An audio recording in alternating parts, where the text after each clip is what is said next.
नमस्कार मंडळी मित्रांनो, जय महाराष्ट्र. मुंबईमधून सगळ्यात मोठी बातमी, महाराष्ट्राच्या राजकारणातील आतली सगळ्यात मोठी घडामोड.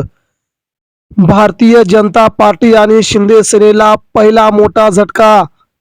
आणि या घडीच्या या बातमीने महाराष्ट्राचं राजकारण संपूर्णपणे एका बाजूला फिरलं असून शिंदेगडाची उलटी गिनती होण्यास सुरुवात झाल्याचं चित्र एवढ्या आमदारांनी आता घेतलाय सगळ्यात मोठा निर्णय. तर राज्याच्या राजकारणात आमदारांनी एवढ्या मोठ्या प्रमाणात साथ सोडणं पहिलाच निर्णय. मित्रांनो, सविस्तरपणे जाणून घेऊया. उद्धव ठाकरेंच्या नंतर पुन्हा एकदा पहिला आणि दुसरा सगळ्यात मोठा राजकीय भूकंप. या भूकंपामध्ये शिंदे सेना पालापाचोला होणार. मित्रांनो, नेमकी काय आहे बातमी ती आता आपण जाणून घेऊया. महाराष्ट्राचं राजकारण अवघ्या 360 अंशांमध्ये फिरलंय. तर मुंबई महानगरपालिकेच्या निवडणुकीच्या पार्श्वभूमीवरती शिंदे सेनेला तगडा झटका. कोणकोणते आमदार, कोणकोणते मंत्री आता लागलेत गळाला. मित्रांनो, सविस्तरपणे आता आपण बातमी पाहूया. या घडीची सगळ्यात मोठी घडामोड. मित्रांनो, सध्या राज्याच्या राजकारणामध्ये अतिशय वेगवान घडामोडी घडू लागल्या आहेत. या घडामोडी घडत असतानाच महाराष्ट्राचं राजकारण पुन्हा एकदा 360° मध्ये ठाकरेंच्या भोवती फिरू लागला आहे. याचा फटका पहिल्यांदा भाजपला, तर दुसरा आतापर्यंतच्या राजकारणातील सगळ्यात मोठा पहिला झटका बसतोय शिंदे सेनेला. आमदार पळून जाणारी गोष्ट वेगळी, परंतु आमदार स्वतःहून सोडून जाणं हे त्या पक्षाचं अपयश म्हणावं लागेल. आणि अशीच आपल्याला मिळाली सगळ्यात मोठी खबरबात म्हणजे मित्रांनो, नेमकं काय घडलंय, राज्याचं राजकारण आता का फिरू लागलंय.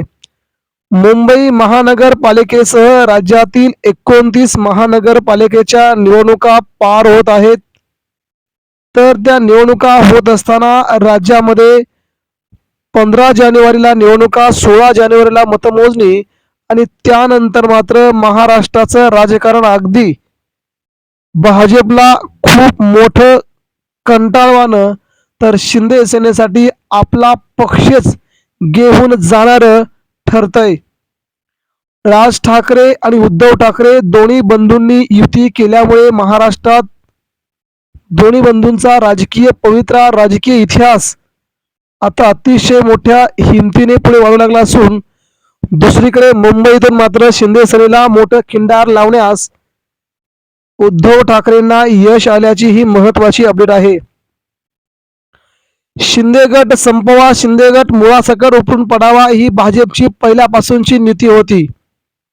ज्या प्रकारे उद्धव ठाकरेंची शिवसेना फोडली गेली, आमदार फोडले गेले, मंत्री फोडले गेले, तशा प्रकारे शिंदेची शिवसेना निस्राभूत व्हावी यासाठी भाजपचा एक मोठा गट सक्रिय असल्याची बातमी गेल्या कित्येक दिवसांपासून महाराष्ट्रामध्ये सुरू आहे.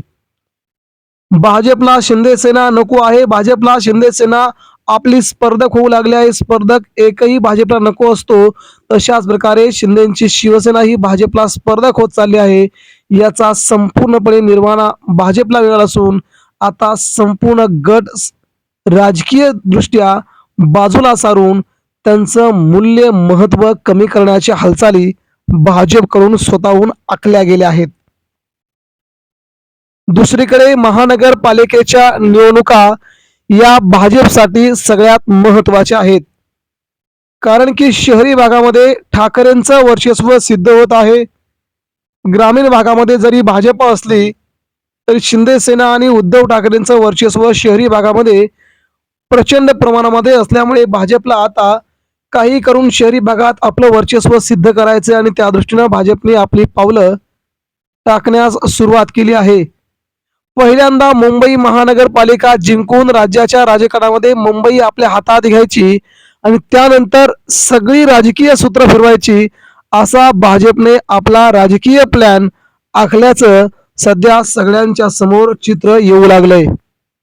भाजप देखील त्याचप्रमाणे आता वागू लागले असून महाराष्ट्राच्या राजकारणामध्ये आपल्याला राजकीय पक्ष संपून टाकून तिथे आपल्याला काय करता येईल, कोणत्या राजकीय पक्षाला जवळ करता येईल, हा भाजपचा नवीन फॉर्म्युला आता पुढे येऊ लागला आहे. मुंबई महानगरपालिकेच्या निवडणुका पार पडल्याच्या नंतर अवघ्या काही तासानंतरच महाराष्ट्राच्या राजकारणामध्ये सगळ्यात मोठा राजकीय भूकंप होईल असा निर्वाळा शिवसेना उद्धव बाळासाहेब ठाकरे गटाचे नेते असणारे प्रवक्ते संजय राऊत यांनी सगळ्यात मोठा खुलासा केला आहे.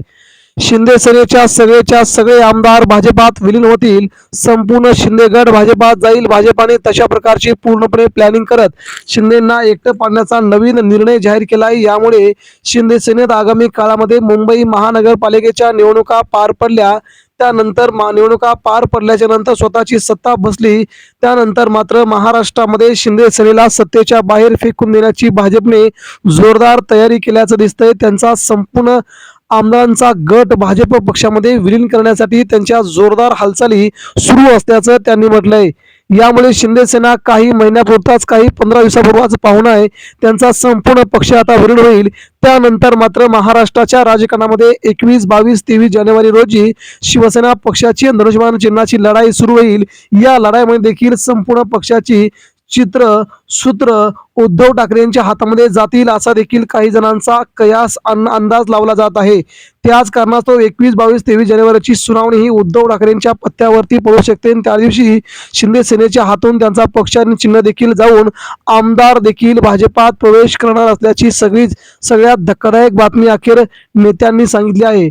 आगामी काळात काय घडतं, मुंबईमध्ये कोणकोणते आमदार कोणकोणते मंत्री शिंदेची साथ सोडून भाजपने जातील, किती आमदार पळतील आणि संपूर्ण पक्षच भाजपात विलीन होईल का, हे आगामी काळ जरी ठरवणार असला तरी हे शिंदे सेनेच्या अडचणीत मात्र आगामी काळामध्ये महाराष्ट्रामध्ये प्रचंड वाढ होत असल्याचं चित्र यावरून सध्या जाणवतंय. म्हणजेच आमदारांचा एक सक्रिय गट सध्या भाजपच्या संपर्कामध्ये असून भाजपनेही गेल्या 2 वर्षापासून फिल्डिंग लावत उद्धव ठाकरेंप्रमाणे शिंदे सेना ही अशी आता जागेवर राहणार नसल्याचं त्यांनी वक्तव्य केले होते. आणि मुंबई महानगरपालिकेचा सध्या वापर झाल्यानंतर शिंदे सेनेला वापरून झाल्याच्या नंतर आता भाजप मात्र त्या दृष्टीने आपली पावलं उचलेल आणि राज्यात सगळ्यात मोठी खळबळजनक बातमी आपल्याला जाणून येईल. त्यामुळे मित्राचा गळा कसा कापायचा ते भाजपकडून शिकायचं असे सध्या वक्तव्य मुंबईमध्ये दिसू लागलेत. त्यामुळे मुंबईकरांनी येणाऱ्या निवडणुकीमध्ये उद्धव ठाकरे, राज ठाकरेंच्या ताब्यात मुंबई महानगरपालिका द्यावी. शिंदेच्या सेनेचा तर महापौर होणारच नाही, भाजप स्वतःचा महापौर करणार आहे. मग मुंबईमध्ये उद्धव ठाकरेंचा आणि मनसेचा महापौर करणं हे आपल्या सर्वांचं खूप मोठं कर्तव्य आहे असं म्हणत मुंबई महानगरपालिकेच्या निवडणुकांना उद्धव ठाकरेंनी हात घातला असून त्या निवडणुका म्हणजे आपलं महाराष्ट्राचं भाग्य आहे. मुंबई आपल्या जवळ ठेवणं हे आपलं परम कर्तव्य आहे असं म्हणत मुंबईकरांना त्यांनी साथ घातली. याच कारणास्तव मुंबईकर आता आगामी काळात काय करतील, कोणता निर्णय घेतील ते समजेलच. मात्र शिंदे सेना मुंबई महानगरपालिकेच्या निवडणुकीच्या नंतर किती दिवस शिल्लक राहील, कोणकोणते आमदार कोणकोणते मंत्री भाजपला साथ देतील हे आगामी काळ ठरवेल. मात्र मुंबई महापालिका निवडणूक झाल्यानंतरच ही राजकीय गणित आपल्याला महाराष्ट्रामध्ये पाहायला मिळतील. मित्रांनो, याबद्दल आपणास काय वाटतंय, आपल्या प्रतिक्रिया द्या. धन्यवाद.